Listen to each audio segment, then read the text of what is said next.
Students, welcome to our channel math kitchen recipes. इससे previous lecture में हमने देखा कि मैथमेटिका में हम किस तरह से डिफ्रेंशिएशन को परफॉर्म कर सकते हैं, किस तरह से हम उसमें ऑर्डिनरी डेरिवेटिव कैलकुलेट करते हैं, पार्शियल डेरिवेटिव कैलकुलेट करते हैं, रिपीटेड डेरिवेटिव्स किस तरह से कैलकुलेट करते हैं। ठीक है, तो आज के लेक्चर में हम करेंगे इंटीग्रेशन से रिलेटेड कि मैथमेटिका सॉफ्टवेयर में हम किस तरह से इंटीग्रेशन की कमांड्स अप्लाई कर सकते हैं, किस तरह से हम एग्जीक्यूट कर सकते हैं। सबसे पहले अगर तो चैनल पे न्यू हैं तो आप चैनल को सब्सक्राइब लाजमी कर दिया करें और बेल आइकॉन पे क्लिक कर लें ताकि कोई भी अगर लेटेस्ट वीडियो अपलोड होती है आपको उसका नोटिफिकेशन पहुंच जाए। तो स्टार्ट करते हैं अपना lecture. Here is the integral calculations. Integral calculations की तरफ हम मूव करने जा रहे हैं।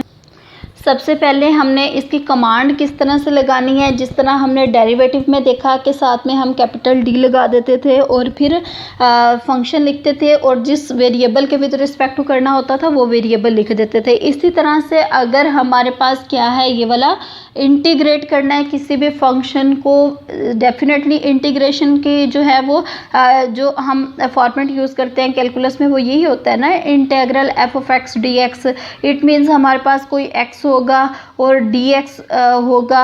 अगर तो वो इंटीग्रेशन की बात करें तो फर्दर उसकी दो टाइप्स आ जाती हैं। डेफिनेट इंटीग्रल को हम मैथमेटिका में किस तरह से डील करेंगे और इनडेफिनेट इंटीग्रल को किस तरह से डील करेंगे। तो वीडियो को लास्ट तक देखें। अगर आपको समझ नहीं आती तो वीडियो को पॉज करें और रिवाइंड करें।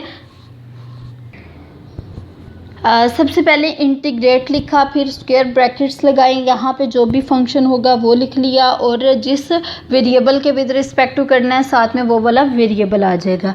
This expression is equivalent to, ये वाला जो एक्सप्रेशन है इसको अगर हम कैलकुलस की फॉर्म में लिखें जो हम यूज़ करते हैं यूजुअली, तो वो हमारे पास होता है integral x and D x.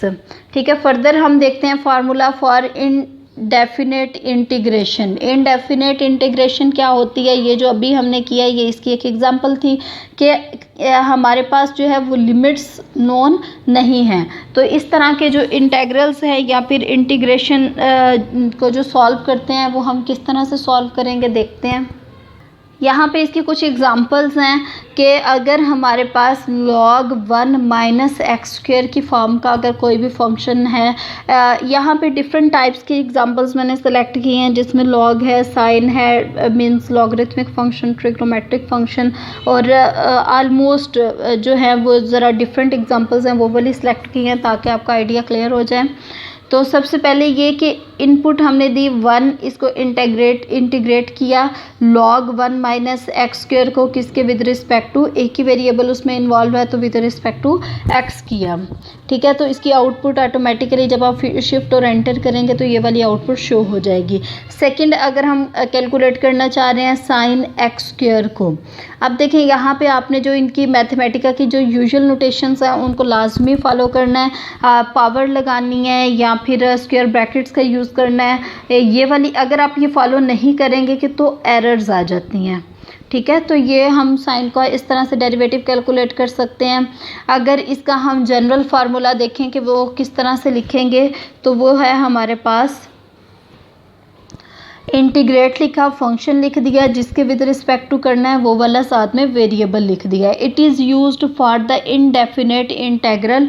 ये किस लिए यूज़ होता है, इनडेफिनेट इंटीग्रल की कैलकुलेशन के लिए यूज़ होता है जिसकी हमें लिमिट्स नहीं पता होती। ठीक है, इसी तरह से अगर हमारे पास ये इंटीग्रेशन की बात कर रहे हैं, इनडेफिनेट इंटीग्रल की बात कर रहे हैं तो वो सिंगल इंटीग्रल भी हो सकता है, डबल इंटीग्रल भी हो सकता है, ट्रिपल इंटीग्रल भी हो सकते हैं, क्योंकि कैलकुलस में हमने ये डिफरेंट टाइप्स के इंटीग्रल्स देखे हुए हैं।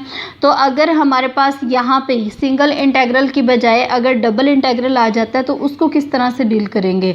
फॉर मल्टीपल इंटीग्रल्स एज, अगर क्या आ जाता है कि इस तरह का इंटीग्रल आ जाता है, फंक्शन है dx है dy है, दो वेरिएबल आ जाते हैं, तो सबसे पहले हमने पहला वेरिएबल लिखना है जो पहले आ रहा है साथ में और फिर सेकंड लिख देना है, बाकी कमांड एज इट इज़ है। तो ये हमारे पास डबल इंटीग्रल को कैलकुलेट कर देगा।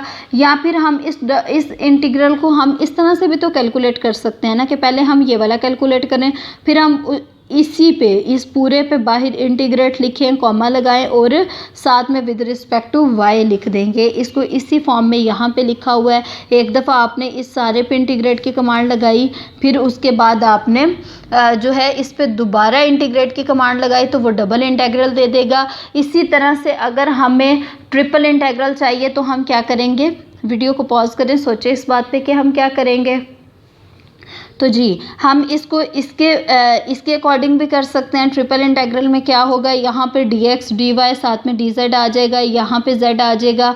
तो इसके अकॉर्डिंग यहाँ पे जो है इस सारे का एक दफ़ा और हम इंटीग्रेट कर देंगे और इसके बाहर हम इंटीग्रेट लिखेंगे, स्क्वायर ब्रैकेट्स यहाँ पे लगाएंगे और कॉमा लगा देंगे जो थर्ड वेरिएबल हमने लिया है उसके विद रिस्पेक्ट टू। तो ये था हमारा आज का लेक्चर। इसमें हमने डिस्कस किया कि इंटीग्रेशन को जो है वो मैथमेटिका में किस तरह से परफॉर्म करेंगे, उसकी टाइप्स कौन सी हैं, डेफिनेट इंटीग्रल, इनडेफिनेट इंटीग्रल।